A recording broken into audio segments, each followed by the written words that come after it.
Hi friends, இன்றைக்கி நாங்கள் எங்கே நிற்கிறோம்னு சொன்னால் ஹஜார் ரெஸ்டாரண்ட். இது வந்து எங்கே இருக்குதுன்னு பார்த்தீங்கன்னா சுன்னாகத்துலேயும் வந்து மெயின் ரோட்டில் இல்லைங்க, கொஞ்சம் உள்ளியாக தான் இது வந்து அமைஞ்சிருக்கு. நாங்கள் ஃபஸ்ட்டு போனோன்னே என்ன செஞ்சோன்னு பார்த்தீங்கன்னா, அங்கே இருக்க போர்டுக்கு முன்னால் நின்று ஃபோட்டோஸ் வீடியோஸ் எல்லாம் எடுத்துகிட்டு உள்ளே போய் பார்த்தோம். உள்ளே போய் பார்த்தா அந்த இடம் வந்து அவ்வளோ அழகாக இருந்துச்சு. இங்கே வந்து ஃபோட்டோஸ் வீடியோ ஷூட் வந்து பண்ணுறதுக்கு ரொம்ப ரொம்ப ஏற்ற இடம்னு நான் சொல்லுவேன். நாங்கள் போன டைம் வந்து ஆட்கள் வந்து இல்லாத நேரமாக இருந்ததால் ரொம்ப அமைதியாக இருந்துச்சுன்னு சொல்லலாம். அதோட சின்ன பிள்ளைகள் விளையாடக்கூடிய இடமும் வந்து இங்கே காணப்பட்டுச்சு. அதோட வெளியில் வந்து நிறைய டேபிள்ஸ் வந்து போட்டு வச்சுருந்தாங்க. இந்த டேபிள்ஸில் வந்து இருந்து சாப்பிட்டு கொண்டே அந்த இயற்கையை வந்து ரசித்து கொண்டிருக்கிறது என்ன ஒரு ஃபீல். இதை வந்து அனுபவிச்சா தான் தெரியுமென்று சொல்ல முடியும். அதோடு வந்து இங்கே ஹால் வந்து இருக்குது. ஹாலில் வந்து நாங்கள் பர்த்டே செலிப்ரேஷன், ரெஜிஸ்ட்ரேஷன் போன்றது வந்து நாங்கள் செய்யக்கூடியதாக வந்து காணப்படுது. இந்த சைக்கிள் எல்லாம் பார்க்கும்போது சின்ன வயசில் சைக்கிள் ஒன்று ஞாபகங்கள் எல்லாம் வந்து போச்சுது.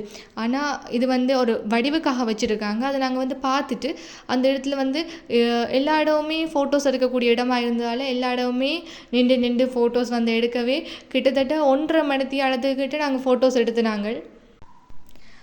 அதுக்கு மேலதிகமாக என்னென்னு சொன்னால், இங்கே வந்து ரெஸ்ட் ஹவுஸ் இருக்குது. ஃபாரினர்ஸ் வெளியிலேருந்து வரவங்க வந்து தங்கக்கூடிய வசதியும் வந்து இங்கே காணப்படுது. ஃபோட்டோஸ் வீடியோஸ் எல்லாமே எடுத்து களைச்சி போய் கடைசியாக வந்து வாங்கடா வந்த வெளியே பார்ப்பேன்னு சாப்பிட போயாச்சு. போனது மட்டும் இல்லாமல் மெனு கார்டு தானே எங்களுக்கு முக்கியம். மெனு கார்டை எடுத்து மெனு கார்டையும் வீடியோஸ் எடுத்துகிட்டு ஃபோட்டோஸும் எடுத்துகிட்டு மெனு கார்டில் இருக்கிறத முக்கியமாக ஆர்டரும் பண்ணியாச்சு.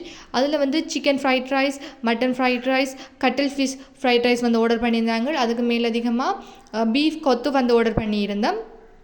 அதில் வந்து ஃபஸ்ட்டு வந்து இந்த ஃப்ரைட் ரைஸ் பற்றி சொல்லணும்னு சொன்னால் நல்ல டேஸ்ட்டாக இருந்துச்சு. சின்ன பிள்ளைங்க வந்து சாப்பிடக்கூடிய அளவுக்கு வந்து உரைப்புன்றது வந்து இல்லைன்னு தான் சொல்ல முடியும். உரைப்பே இல்லாமல் நல்ல டேஸ்ட்டாக இருந்தது. எங்களுக்கு பிடிச்சிருந்துச்சுன்னு சொல்லலாம். அதோட கொத்து வந்து கொஞ்சம் ஸ்பைசியாக இருந்துச்சு. அதோடு நாங்கள் டெவலம் எடுத்திருந்தோம். வீடியோஸ் வந்து சிலது வந்து எடுக்க முடியாமல் போச்சு. ஓகே, எல்லாமே நல்லா இருக்குன்னு சொல்லிவிட்டு அங்கே இருந்து ஒரு பாயை போட்டு வலிக்கிட்டோம்.